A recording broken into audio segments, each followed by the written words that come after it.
जय श्री राम दोस्तों।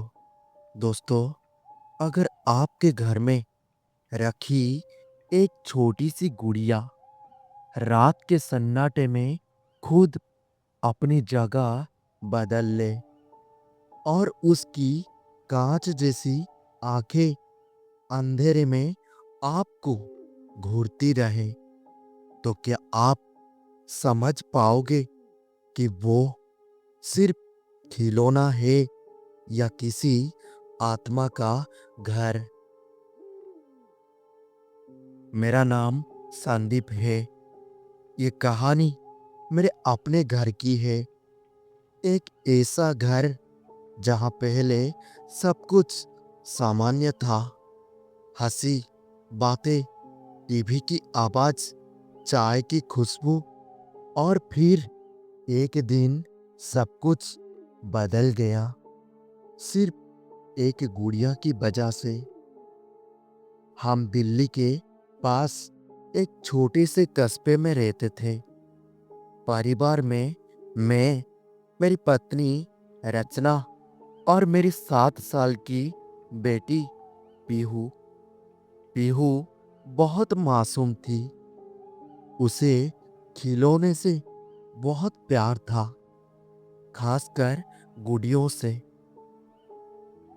एक रविवार को हम सब बाजार गए थे। वहां सड़क के किनारे एक बूढ़ी औरत पुराने खिलौने बेच रही थी। उसके पास एक अजीब सी गुड़िया थी। वो गुड़िया बाकी गुड़ियों जैसी नहीं थी। उसका चेहरा बहुत असली लगता था और कांच जैसी आंखें, हल्की सी मुस्कान, लाल फ्रॉक और उसके बाल असली जैसे। पीहू उसे देखते ही बोला, पापा, मुझे ये वाला गुड़िया चाहिए। लेकिन मुझे वो गुड़िया अजीब लगा। पता नहीं क्यों। उसे देखते ही मेरे मन में हल्की सी घबराहट हुई। मैंने मना किया, लेकिन पीहू जिद करने लगी और वो बूढ़ी औरत बस हमें देखते जा रही थी। उसके आंखों में अजीब सी चमक थी। उसने धीमी आवाज में कहा, बेटी को दे दो, ये गुड़िया उसे बहुत पसंद है। उसकी बात सुनकर मैं असहज हो गया, लेकिन पीहू की जीत के आगे मैं हार गया। हमने गुड़िया खरीद ली।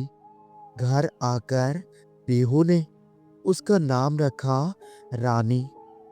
पहली रात सब ठीक था, लेकिन दूसरी रात, करीब रात के 2 बजे, मेरी आंखें खुल गई।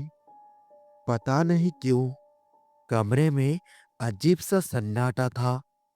मैंने देखा पीहू अपने बिस्तर पर सो रही थी, लेकिन गुड़िया उसके ताकिए के पास नहीं था। मैंने सोचा शायद नीचे गिर गई होगी, लेकिन तभी मेरी नजर कमरे के एक कोने पर पड़ी। अंधेरे में अलमारी के पास वो गुड़िया खड़ी थी। मैं चौंक गया और मन ही मन में बोला, ये यहाँ कैसे आया? मैंने खुद को समझाया, शायद पीहू खेलते हुए रख गई होगी। मैंने जाकर गुड़िया उठाई। जैसे ही उसे हाथ में लिया, उसका शरीर हल्का गर्म था, जैसे अभी किसी ने पकड़ा हो। मैं सिहर गई। तीसरी रात मेरी पत्नी रचना ने कहा, सुनो, पीहू रात में किसी से बात करती है। मैंने कहा, बच्चे करते हैं ऐसा। लेकिन रचना बोली, वो किसी को रानी कहकर जवाब दे रही थी। मेरे शरीर में सिहरन दौड़ गई। उस रात हमने पीहू के कमरे के बाहर से सुनना शुरू किया। अंदर से पीहू की आवाज आ रही थी, नहीं रानी, मम्मी डांटेंगे। ठीक है, मैं किसी को नहीं बताऊंगी। कमरे में सिर्फ पीहू थी और वो गुड़िया। अब घर का माहौल बदलने लगा था। रसोई में बर्तन खुद गिर जाते थे, टीवी अपने आप चालू हो जाता था और रात में हल्की हल्की कदमों की आवाज आती थी।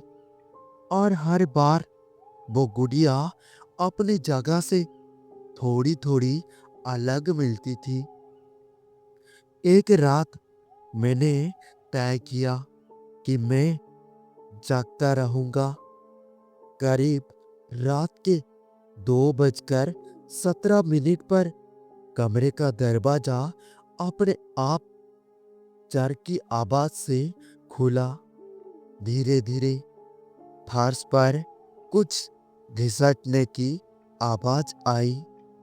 मैंने दरार से देखा, वो गुड़िया फर्श पर रेंगते हुए पीहू के बिस्तर की तरफ जा रही थी। मेरी सांस रुक गई। मैं दरवाजा खोलकर अंदर भागा। गुड़िया वहीं गिरी हुई थी, जैसे कभी हिली ही ना हो। लेकिन पीहू नींद में मुस्कुरा रही थी। अब पीहू बदलने लगी थी। वो गुस्सा करने लगी, चिल्लाने लगी और कहती थी, रानी कहती है आप लोग बुरे हो। एक दिन उसने अपनी कॉपी में एक चित्र बनाया। उसमें एक लड़की थी, बिल्कुल गुड़िया जैसी, और उसके पीछे एक काली परछाई। और चित्र के नीचे लिखा था, रानी घर आ गई है। मैं उस बूढ़ी औरत को ढूंढने के लिए बाजार गया, लेकिन वहां किसी को उसके बारे में कुछ पता नहीं था। एक दुकानदार ने बोला, यहाँ कोई बूढ़ी औरत खिलौना नहीं बेचती। मेरे पैरों तले जमीन खिसक गई। घर लौटकर देखा, पीहू कमरे में अकेली बैठी थी। गुड़िया उसके सामने थी और पीहू उसी आवाज में बोल रही थी जो उसकी नहीं थी। भारी धीमी औरत की आवाज में, तुम उससे मुझसे दूर नहीं कर सकते। उस रात गुड़िया खुद चलकर मेरे कमरे तक आई। मैंने अपनी आंखों से देखा, उसकी कांच जैसी आंखें अब चमक रही थी और उसके होठ हिल रहे थे। पीहू मेरी है। डर के मारे हमने पंडित बुलाया। पूजा शुरू हुई।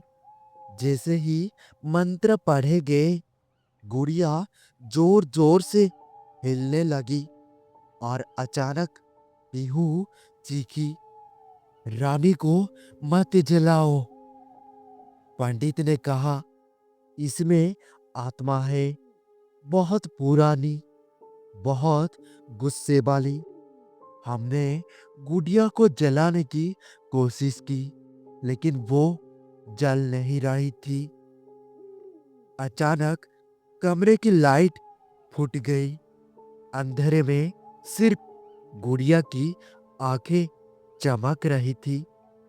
आखिरकार पंडित ने उसे कपड़े में लपेटकर घर से दूर ले जाने को कहा और मैं उसे लेकर सुनसान मैदान में गया और वहां गड्ढा खोदकर दफना दिया।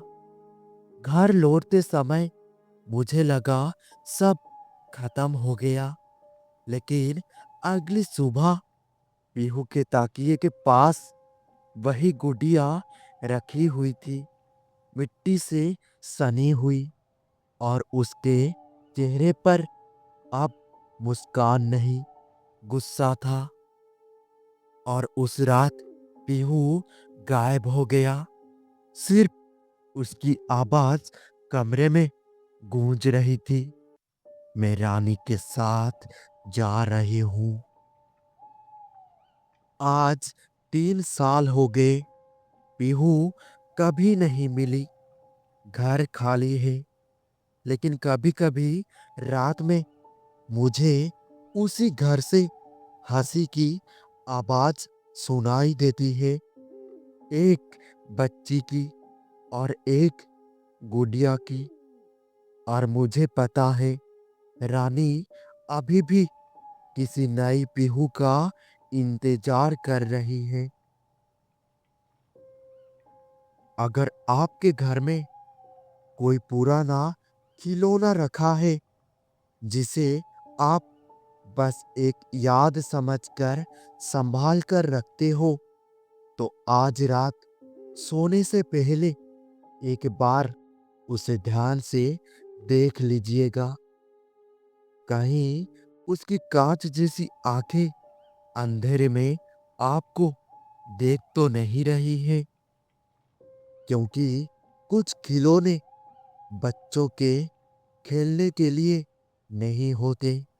कुछ खिलौने किसी और के रहने के लिए होते हैं।